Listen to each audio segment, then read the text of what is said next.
Hi everyone, my name is Katie Crowdis. Today we're going to look at the case study for Truman Elementary School. Category 1 is problem identification and analysis. What we know, and this is where we will be talking about the demographics, the achievement, and the perception.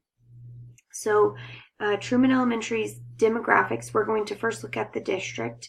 The district is a suburban community. There are 4 kindergarten through 8th grade schools. Truman is the largest. There are 2 K-4 schools. There's 1 middle school and 1 high school. Now we're going to look a little bit more into just Truman's demographics. Truman Elementary is a pre-K through 8th grade school. There are 700 students total. There are 3 classes per grade level. 7th and 8th grade are divided up into teams. 15% of the students are free and reduced lunch. 5% of them are ELL. The principal at Truman has been there for 2 years, and before that has worked within the district. The next piece we're going to look at is student achievement. Here we have the standardized reading scores are dropping. Math scores are higher than reading scores at this school, and then the scores continue to get lower, going from grade level to grade level. Perceptions, this is going to focus on the parent perceptions. Parents have a negative outlook on reading instruction at Truman. They do not believe reading is being taught at all. PTO has asked the principal to address the concerns. Parents believe that their bright students are bored. Students are reading books that are too easy for them, and parents are concerned with the reading test scores. Things that I would like to know still would be what professional development opportunities do the teachers at Truman have? How do the test scores compare to other schools in the district? What are the school and district goals? What is this school's vision? How do the teachers at Truman feel about reading? What is their confidence when teaching reading? Do they feel prepared? Do they feel like they need more resources or better training? And what does Truman Elementary have for data analysis protocol? The problems I found are the reading scores are decreasing from year to year because teachers do not have research-based practices for teaching reading, and then parents are no longer supportive in the way of reading, in the way of how reading is being taught at Truman. Now we're going to look at category 2. This is my proposed plan of action for how to help assist this school. So step 1, I think we would need to assemble a leadership team and establish norms to help build a safe and collaborative working environment. Step 2, we need to meet with the PTO immediately and discuss in detail their concerns. We need to listen before we react to anything. We also need to meet with district leaders to look at other schools' data, see how it compares. We could, if we are the only school, I feel like we need to kind of look at what other schools are doing. How are they successful with reading? If the scores seem similar, then I think as a district we need to together come up with a plan on how to help students, especially in reading right now. Step 3, we need to collect perception data from parent, student, and staff surveys. Step 4, we need to ensure the data is presented to the teachers or parents in a beneficial way. I think using a spreadsheet or charts and graphs just to show strengths and weaknesses and just to give an overall picture of what this school looks like. Step 5, we will review the data using a protocol, and I would like to analyze student achievement data and the instructional program that's happening at the school. Step 6, I would go ahead and apply for the research-based reading program grant. Step 7, analyze the perception data. We need to look for strengths and weaknesses. Step 8, I would identify root causes and create an action plan to begin working on the goals that we set. Step 9, I would like to bring in expert trainers for meaningful professional development focused on reading instruction, spelling, and differentiated instruction. Step 10, change the schedule school-wide to allow for a longer reading block. Step 11 would be to set up a parent or community information night to share the vision and to teach parents best reading practices that they can do at home to support their readers.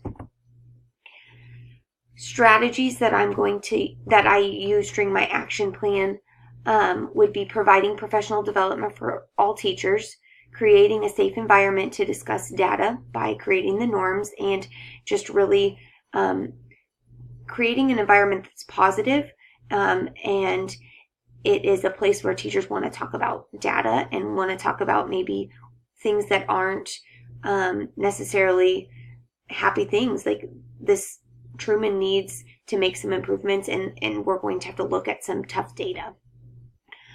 Also, utilizing technology to make analyzing data easier, communication with parents, teachers, community, and stakeholders, using data to drive our vision, and always using research-based practices in the classroom.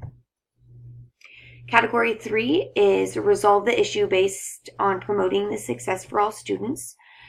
Now, this is where we're going to talk about the decisions that we made and how it is best for all students. So providing professional development for all the teachers at this school, looking at different measures of data, differentiating instruction during reading time, going ahead and providing a longer reading block, using best practices during reading time, and communicating with parents and the community will help make student success greater at this school.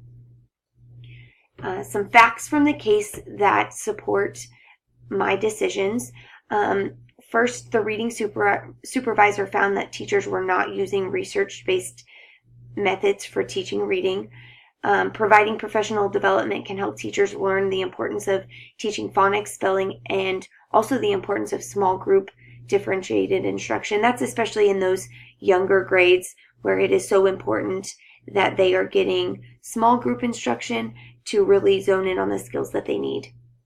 Analyzing different types of data, such as demographics, perceptions, and student achievement. Using multiple measures of data, our school will be able to improve the teaching and student learning. And that's from our text. And then also the reading supervisor also noted that 1 hour of reading instruction was inadequate, and students need at least a 90-minute reading block, if not more. Next, we have our next category. This is where we will debrief the problem by reflecting on what I was thinking, feeling, and what I value by identifying issues and unresolved things along the way. So first, I felt like I kept going back to how the teachers were feeling at Truman. I continued to wonder if the relationships with the staff at this school were close-knit, if they appreciated and had respect for the principal. I kept wondering those kinds of things. I also wondered if the building majority was a fixed mindset or a growth mindset. I felt strongly about getting these teachers retrained on how to teach reading using research-based strategies. I also valued the parents' input, but I didn't want to give total control to the parents. I don't think it is wise to bring parents in on the decision to make when we're making like a big decision about reading curriculum, just because parents just do not have that overall knowledge base that teachers and educators have when it comes to reading curriculums. I also valued the importance of using technology because it allowed us to look at data easier. I believe using a data-driven dialogue protocol is vital for school improvement. Unresolved issues. We don't know if Truman received the reading program grant. The teachers, I still don't know how the teachers will react to the new changes, and how parents will feel about the new curriculum and the new changes as well. The next category is about reflecting on Standard 8. When I think about how I engaged families and community, there were 3 ways I felt like I did that. I did this by addressing the PTO's concerns with student reading scores. Number 2 is having the parent information night to discuss how reading is being taught at the school and how we want to improve that, and also how parents can best support students at home. And then the last one is sharing the perception surveys and student achievement data with the community and parents. Next is use of data to respond to concerns. I did this through establishing and following a formal data-driven dialogue protocol to help drive the school improvement plan, using the perception data from students, parents, and teachers as a way to look at strengths and weaknesses of our school, and providing extensive professional development for teachers, because the data showed that teachers are not teaching in a way that benefits all students. My knowledge of policies, laws, and regulations would be shown through applying for the reading program grant to benefit students' reading achievement, creating a culture that is more focused on research-based practices, and looking into the regulations regarding adding more time to the reading block. The next one are 3 ways that I established ongoing dialogue. Now, this would be with leaders of the district. The first way is having experts come into Truman Elementary to provide intensive and ongoing training for the teachers. Following up with the reading program grant and making sure that if we don't get the grant, that there are measures put into place to still be able to push forward and still get the professional development and a new curriculum for these teachers. And then lastly, meeting with district leaders to discuss improvements and share vision. And that's all I have. Thank you so much for listening. I believe this case study was very beneficial in really digging in and kind of putting myself in the place of what a principal would do in a school that has some weaknesses and kind of needs to make some big choices. Thank you so much for listening.